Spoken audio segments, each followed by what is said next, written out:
My name is Lauren Hayes. I'm 31. I'm standing in the hospital parking garage, 3rd floor, Section B. My phone is warm in my hand. The email is drafted. Subject line, family meeting minutes. Please read before you reply. In 40 minutes, my family will gather in my father's hospital room to discuss his care plan. They think I'm outside getting coffee. I'm outside making sure the truth lands before they can spin it. 50 minutes ago, I sat in that room while my mother adjusted my father's blanket. She smiled at the nurse. Then she looked at me and said, "We should have had you give up your kidney to your sister when we had the chance. At least then you'd be useful." The room didn't gasp. My brother nodded. My sister checked her phone. I stood up. I smoothed my jacket. I met her eyes. I said, "Then I'll make myself useful. They don't know my usefulness comes with receipts. Where are you watching from tonight? Your car in a parking lot? Your bedroom with the door locked? Or the break room at work? Echoes of life is here with you." 1 hour before my mother said those words, I was in the hospital cafeteria buying sandwiches for everyone. My father had been admitted 3 days earlier. Kidney failure. Stage 4. The doctors said he needed a transplant. My family moved fast. They created a group text without me. They scheduled this meeting without asking my availability. When I showed up, my mother looked surprised. "Oh," she said. "You came." My older brother Derek stood near the window. He's a financial advisor.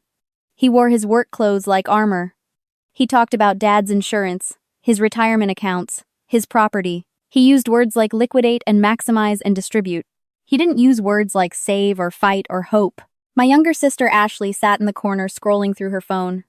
She's in marketing. She builds brands for tech startups. She looked up once and said, "Has anyone checked if Dad updated his will recently?" My mother shushed her, but not because it was inappropriate. Because the nurse was still in the room. No one asked me about my kidney. I'd already been tested. I was a match. Perfect match, the doctor said. 6 out of 6 markers. I'd told my family in the group text I wasn't in. I sent it to my mother directly. She'd read it. She'd never replied. If they'd asked me that morning, I would have said yes. I'd driven to the hospital ready to sign the consent forms. Then I'd stopped in the hallway outside his room. I heard my mother's voice, sharp and clear. Lauren's kidney would be wasted on him anyway. She'll probably need it herself with how she lives. I didn't know what that meant. I work in data analysis. I run half marathons. I don't smoke. I barely drink. Then my brother's voice. "We could tell the doctors she's not healthy enough to donate. Get her disqualified." Ashley laughed. It wasn't a mean laugh. It was casual, like they were discussing restaurant options. "Or we could just wait," she said. "Dad might get on the transplant list. Lauren might meet someone and need to prioritize her own family." I stood in that hallway holding coffee I'd bought for them. I stood there and learned I was never part of their family. Not really. I was adjacent to it. Useful when convenient. Invisible when not. I didn't go in. I turned around. I went to my car. I opened my laptop. I started downloading files. 2 weeks before that hospital conversation, I'd been at my parents' house helping my mother organize paperwork. My father had been feeling sick for months. We didn't know it was his kidneys yet. We thought it was stress, age, normal decline. My mother asked me to file some documents in my father's office. Insurance papers, medical records, investment statements. That's when I found the folder. It wasn't hidden. It was just in a drawer I'd never opened before. The tab said family accounts. I opened it because I thought it might have information about my father's health insurance. It did. It also had information about everything else. There were bank statements going back 15 years. Separate accounts for each of us. Derek's account, Ashley's account, Lauren's account. I looked at the balances. Derek's account had received consistent deposits. $2,000 a month since he graduated college. Ashley's account, the same. My account showed one deposit. $5,000. The month I graduated high school. Nothing after. I found notes in my father's handwriting. Neat columns, dates and amounts. Derek, down payment assistance, $40,000. Ashley, student loan payoff, San Juan Wu Tin Yuan. Next to my name, Lauren, initial gift, $5,000. No further investment needed. I found an email printed and filed, from my mother to my father. The subject line was Lauren's future. I read it standing in his office with the door closed. She'd written, "I don't think we should keep funding Lauren the way we do the other two. She's always been independent. She doesn't ask for help. She probably doesn't need it." Derek and Ashley are more forthcoming about their struggles. Let's focus our resources where they'll be appreciated. My father had replied, agreed. Lauren seems fine on her own. I took pictures of everything, every statement, every note, every email. I put the folder back exactly where I found it. I went downstairs and helped my mother make dinner. I smiled. I asked about her book club. I pretended I didn't know I'd been erased from their investment portfolio like a bad stock. When my father got sick, I watched how they moved. My mother called Derek first, then Ashley. Then, hours later, me. At the hospital, Derek made decisions. Ashley handled communications. I was asked to pick up prescriptions and validate parking. When the transplant conversation started, my mother mentioned it to Derek in front of me. She said, "We'll need to see who's a match." She didn't look at me when she said it. I got tested anyway. I didn't tell them. I scheduled it myself. I paid for it myself. When the results came back, I sat in my car and stared at the paper. Perfect match. I could save him. I drove to the hospital to tell them. That's when I heard the hallway conversation. That's when I learned saving him wasn't the question. The question was whether I was worth the courtesy of being asked. After I found those files in my father's office, I started paying attention differently. Not recording, not actively gathering evidence, just noticing how my mother introduced us at family events. This is Derek, my son, the advisor. This is Ashley, my daughter in tech. This is Lauren. No title, no descriptor, just a name. How my father talked about retirement. We've helped the kids get started. Derek with his house. Ashley with her loans. Now we can focus on ourselves. I was sitting right there. I'd never gotten help with my house. I'd paid my own loans, but I didn't correct him. What would I say? You forgot me? They hadn't forgotten. They'd chosen. How holidays worked. Derek brought his family. Ashley brought her boyfriend. I brought wine. My mother set the table with place cards. Derek and his wife sat closest to my parents, Ashley next to them, me at the end, near the kitchen. Easy to get up and refill things. I got up a lot. I watched my niece and nephew open gifts. Derek's kids. My parents had bought them tablets and bikes and art sets. Expensive things, thoughtful things. I'd brought books and clothes. My mother thanked me quietly. She thanked Derek loudly. She posted pictures with his kids on Facebook. She didn't post pictures with me. If this were your family, your life, would you keep showing up? Comment 1 if you'd stay quiet and accept your place. Comment 2 if you'd make them see you. The night before the hospital meeting, I couldn't sleep. I kept thinking about that perfect match result. 6 out of 6 markers. The doctor had smiled when she told me, "Your father's very lucky," she said. "This kind of match is rare, even in families." I didn't feel rare. I felt like inventory. A spare part kept in storage just in case. I opened my laptop. I created a new folder. I named it Family Meeting Prep. Inside, I organized everything. Photos of the bank statements, screenshots of the emails, a spreadsheet I built showing the financial disparity. 15 years of data. Derek, $360,000 in support. Ashley, $315,000. Lauren, $5,000. I added my kidney match results. I added the text messages where I'd told my mother I was a match. I added her non-responses. All 12 of them over 3 days. Then I drafted an email. No emotion. Just facts. A timeline. An attachment. A simple question at the end. Before we discuss Dad's care plan, can someone explain the family investment strategy? I'm trying to understand my role. I didn't send it. Not yet. I saved it in drafts. I titled it Family Meeting Minutes. Please read before you reply. I scheduled it to send 40 minutes into the meeting. Enough time for them to gather. Not enough time for them to prepare. I also called the transplant coordinator. I scheduled a private meeting. I asked about the donation process, the risks, the recovery, the requirements. I asked what happens if a donor changes their mind. She said, "You can withdraw at any time, for any reason. It's your body, your choice." I thanked her. I didn't commit. The morning of the meeting, I dressed carefully, professional but not formal. I wanted to look like someone who belonged in serious conversations, someone whose presence mattered. I drove to the hospital early. I bought coffee for everyone. I bought sandwiches. I played the role I'd always played, the helpful one, the uncomplicated one, the one who doesn't require management. I walked toward my father's room carrying a tray of cups. That's when I heard them.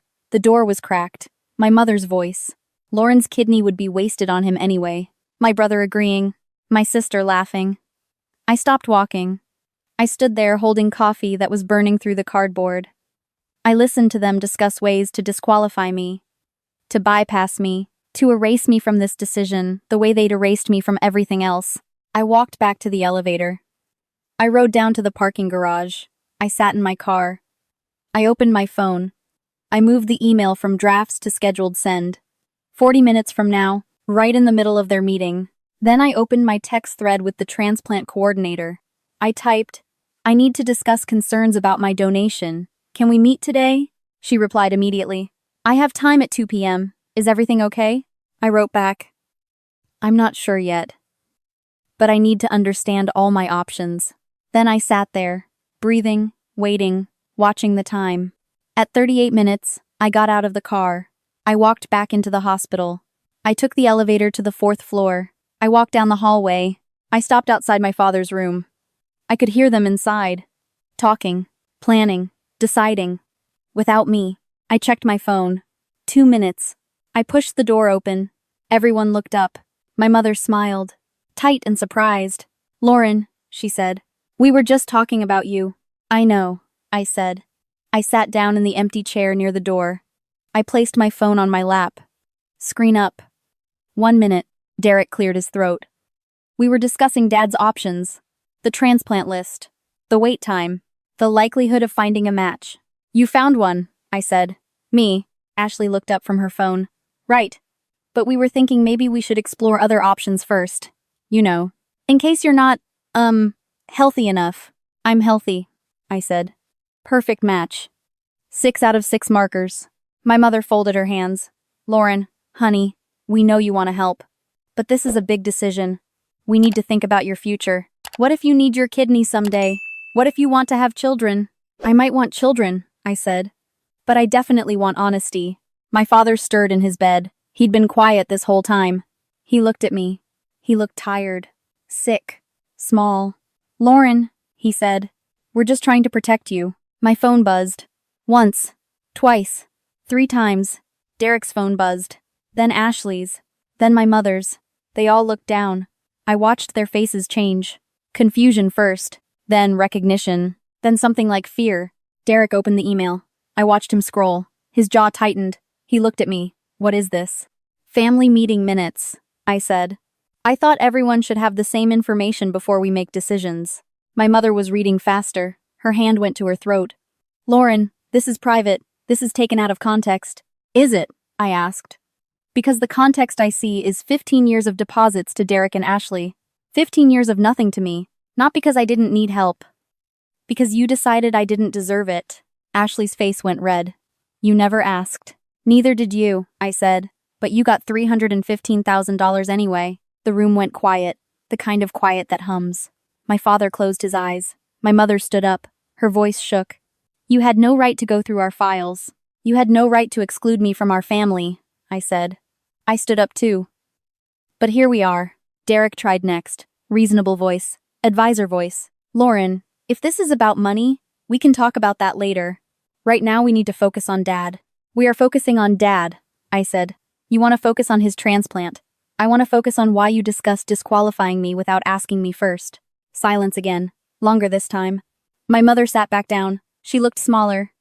"You heard that?" "I heard everything," I said. "I heard you say my kidney would be wasted. I heard you plan ways to remove me from consideration. I heard you laugh." Ashley's voice was small. "We weren't serious." "You sounded serious," I said. "You sounded like people who've had a lot of practice making decisions without me." My father opened his eyes. He looked at me. Really looked. Maybe for the first time in years. "Lauren," he said. "I'm sorry." "For what?" I asked. "For being sick? Or for treating me like an afterthought for 15 years? He didn't answer. My mother did. "We gave you $5,000. You gave Derek $360,000, I said. "Ashley got $315,000. I got $5,000 and a note that said no further investment needed. Do you know what that feels like? To see your value calculated and filed away?" No one spoke. I picked up my phone. I pulled up my text thread with the transplant coordinator. I showed them the screen. "I have a meeting at 2 p.m., I said, "to discuss my concerns about donation. The coordinator says I can withdraw at any time. For any reason. My mother's voice broke. You wouldn't. I don't know yet, I said. I'm trying to figure out what family means. Because the definition I learned growing up doesn't match the bank statements. And it definitely doesn't match the hallway conversation about disqualifying me. I walked to the door. I turned back. They were all staring at me. Derek angry, Ashley crying, my mother pale, my father silent. The email has all the documentation, I said. Read it. Think about it. And if you want to discuss Dad's care plan, call me. Don't text the group chat I'm not in. Call me directly. Treat me like I matter. Or don't treat me at all. I left. I walked down the hallway. My hands were shaking. My heart was racing, but my steps were steady. I rode the elevator down. I walked through the lobby. I sat in my car. I didn't cry. I didn't scream. I just sat there, breathing, existing, mattering. My phone started ringing. Derek. I didn't answer. Ashley. No. My mother. No. Then a number I didn't recognize. I answered. This is Lauren. Miss Hayes, this is Dr. Patel. From the transplant unit. Your coordinator mentioned you have concerns. I wanted to call personally. Can we talk? Yes, I said. I have a lot of questions. 3 weeks later, my father got his transplant. Not from me. From a donor who'd been on the registry for years. A stranger who matched 4 out of 6 markers. Not perfect, but good enough. The surgery went well. His prognosis was positive. The doctors said he'd need medication for life, but he'd live. I didn't visit him in the hospital. I sent flowers. A card. Nothing personal. Just wishing you a smooth recovery. My mother called 6 times. I answered once. She asked if I'd come see him. I said I didn't know yet. She started crying. She said she was sorry. She said they'd made mistakes. She said they wanted to fix it. I said, you had 15 years to fix it. You used that time to invest in Derek and Ashley. I'm not angry. I'm just done pretending the math doesn't matter. She asked what I wanted. I said, I want you to ask me that question like you mean it. Not because Dad needs a kidney. Because I'm your daughter. She went quiet. Then she said, can we try? I said, I don't know. I'll think about it. Derek sent me a long text, an apology, an explanation. He said he didn't realize how it looked. He thought I was fine. I was always fine, independent, strong. He didn't know I needed help because I never acted like I did. I read it twice. Then I replied, I didn't need you to know I needed help. I needed you to see me. There's a difference. Ashley called. She didn't apologize. She just cried. She said she felt terrible. She said she didn't know what to do. I told her the truth. You don't have to do anything. You just have to decide if you want a relationship with me that's real. Not convenient. Real. She asked what real looked like. I said, it looks like showing up when it's not a crisis. It looks like asking how I'm doing and actually listening. It looks like not laughing when Mom suggests cutting me out. She said she'd try. I said okay. We'd see. The hospital called 2 weeks after my father's surgery. The transplant coordinator. She said she wanted to follow up. She asked if I was okay. I said yes. She said she was glad I'd advocated for myself. She said a lot of donors feel pressured. She said it's important to make decisions from a place of clarity, not obligation. I thanked her. I asked if I could stay on the donor registry for strangers. She said absolutely. She said that was beautiful. I didn't tell her it was easier to give a kidney to someone who didn't make me feel worthless first. 4 months after the email, my life looks different. I wake up without dread. I check my phone without anxiety. I stopped going to family events where I'm decorative. I started saying no to requests that feel like assignments. I blocked the family group chat I was never in. I told my mother if she wants to talk to me, she can call me directly. She does sometimes, usually Sunday mornings. She asks how I am. I tell her. She listens. Sometimes she apologizes again. I let her. I don't say it's okay because it's not, but I don't say it's unforgivable either. I'm still deciding. Derek invited me to lunch last month. Just us. He paid. He asked about my work, my running, my life. He didn't mention Dad. He didn't mention the email. At the end, he said, I'm trying to be better at this, at being your brother. I said, okay, keep trying, he said he would. Ashley texts me now. Not often, but real things. Saw this and thought of you. How was your race? Want to get coffee? I say yes sometimes. No other times. She doesn't guilt me either way. That's progress. My father sent me a letter. Handwritten. 3 pages. He said he was sorry. He said he didn't realize how absent he'd been. He said he'd spent so much time managing Derek and Ashley's needs that he forgot I had any. He said he was proud of me. He said he understood if I couldn't forgive him yet. I wrote back. 1 page. I said thank you for the apology. I said I needed time. I said I hoped he stayed healthy. I didn't say I loved him. I wasn't sure if I did anymore. Maybe I would again. Maybe I wouldn't. Either way, I'd survive. What changed wasn't them. Not really. They're trying. Some days harder than others. What changed was me. I stopped waiting for them to see my value. I started knowing it myself. I stopped performing usefulness and started requiring respect. I stopped accepting crumbs and started demanding a seat. Peace isn't forgiveness. It's not reconciliation. It's not pretending the past didn't happen. Peace is knowing the truth and deciding what to do with it. Peace is choosing yourself even when they didn't choose you first. If any part of this story felt familiar, if you've ever been the invisible one, the convenient one, the one whose value was calculated and filed away, please share this. Subscribe to Echoes of Life for more stories of quiet strength. And remember, you're not required to donate yourself to people who wouldn't invest in you. Your worth isn't measured in what you can give them.